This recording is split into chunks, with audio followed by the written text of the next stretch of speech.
Whether you support Israel or whether you are on the side of free Palestine, you have to be able to admit that what just happened is straight out of a movie, something that we never could have imagined as a possibility. It's been theorized, right? People have kind of contemplated this, just in passing and conversations, maybe on long form podcasts, but the fact that it actually just happened is very, very scary. We're going to be taking a look at, of course, I'm sure by now you must be aware of the thousands of pagers that have exploded, killing lots of people in Hezbollah.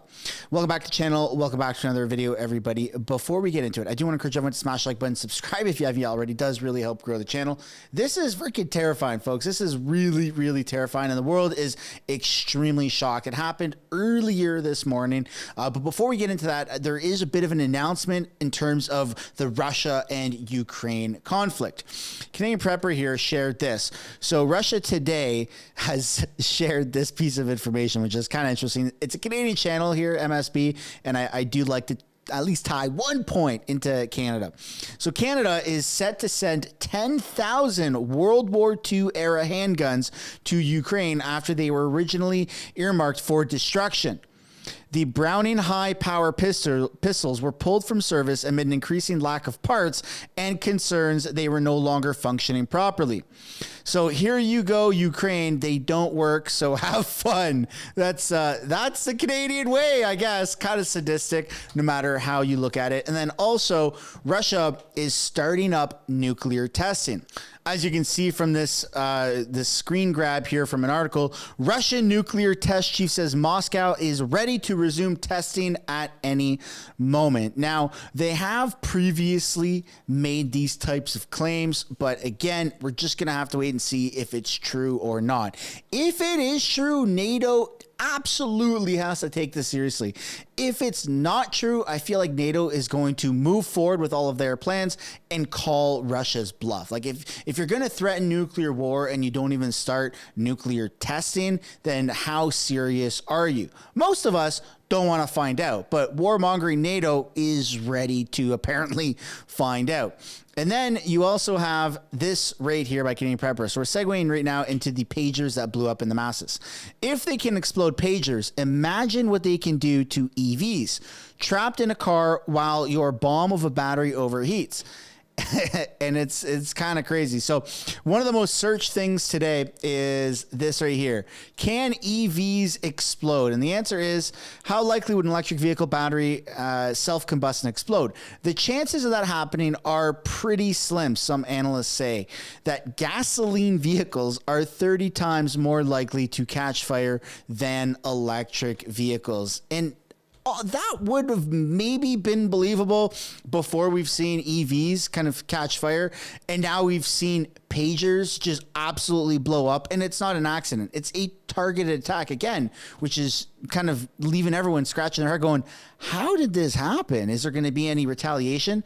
The answer to that is, oh yeah, bombs are going to be flying, missiles are going to be flying later tonight in the early mornings in their local time. OSINT Defender on X says, if this doesn't lead to a full-scale war between Israel and Hezbollah, I don't think anything ever will. This has, injured and killed some high officials, such as this right here. Hezbollah member of parliament, Ali Enmar, and his son on the left, who was killed this morning in the pager explosions. So you have Hezbollah parliament members whose family, in this instance, a son, was murdered from these exploding batteries or exploding pagers.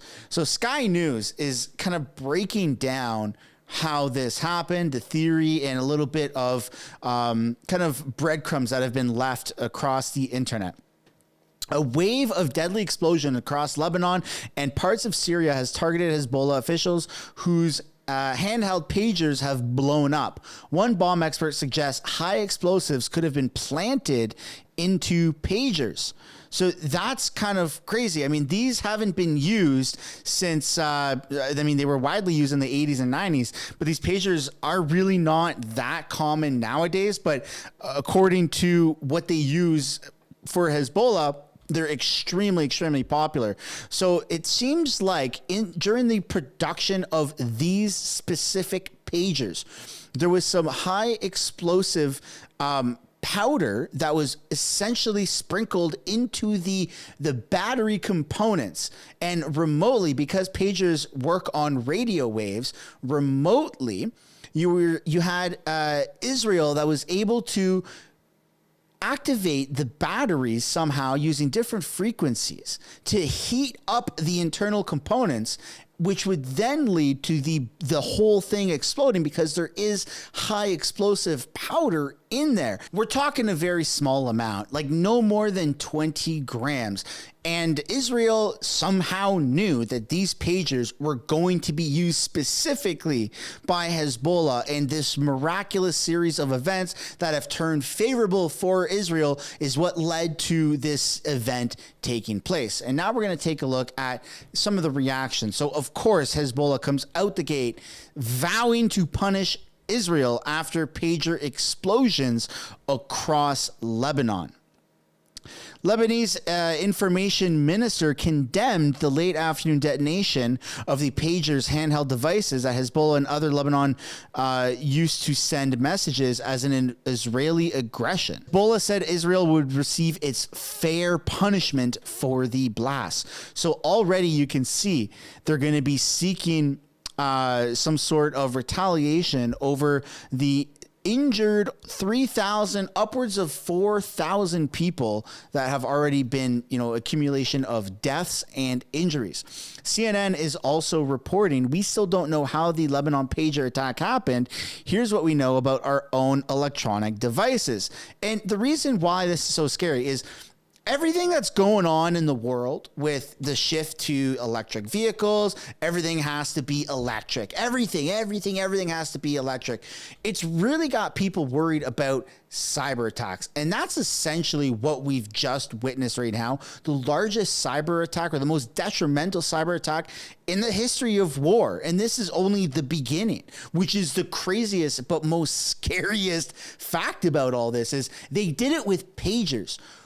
What the hell is in the vehicles? Now, I'm not suggesting that there is high explosive ammunition or high explosive powder, rather, on like Tesla batteries. That would be absolutely insane.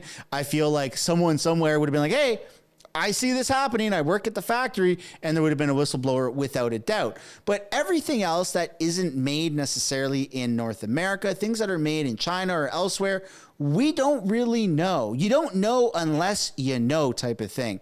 And even if you know, who really trusts the government nowadays? Who trusts the media? Who trusts the government? Who trusts manufacturers? And it just feels like everything that's electronic, whether it's your fridge, because fridges and washing machines now connect to Wi-Fi. So who's to say that there isn't something in there, even if there is no explosive powder in there? Who's to say that they can't heat up those components, through Wi-Fi, like far away, through this crazy cyber attack, target all Samsung washing machines, and everyone who has a Samsung washing machine in their home, just it explodes, which could then lead to other explosions through natural gas or houses burning down. Like, we don't know. We don't have these answers. We never thought that something like this was possible until we've seen what just happened earlier this morning. So it's kind of got everyone a little bit freaked out, and rightfully so. The Times of Israel has said this: fellow Iran proxies line up behind Hezbollah as Arab states vow aid to Lebanon. And so now you're seeing all these Middle Eastern countries come together and provide aid. Now, we're not talking about attacking Israel just yet, but Hezbollah has said, we are going to attack you, which would then likely mean that there would be a accumulation of surrounding countries that are going to launch missiles and bombs into the heart of Israel, and it will likely happen in the next 48 hours.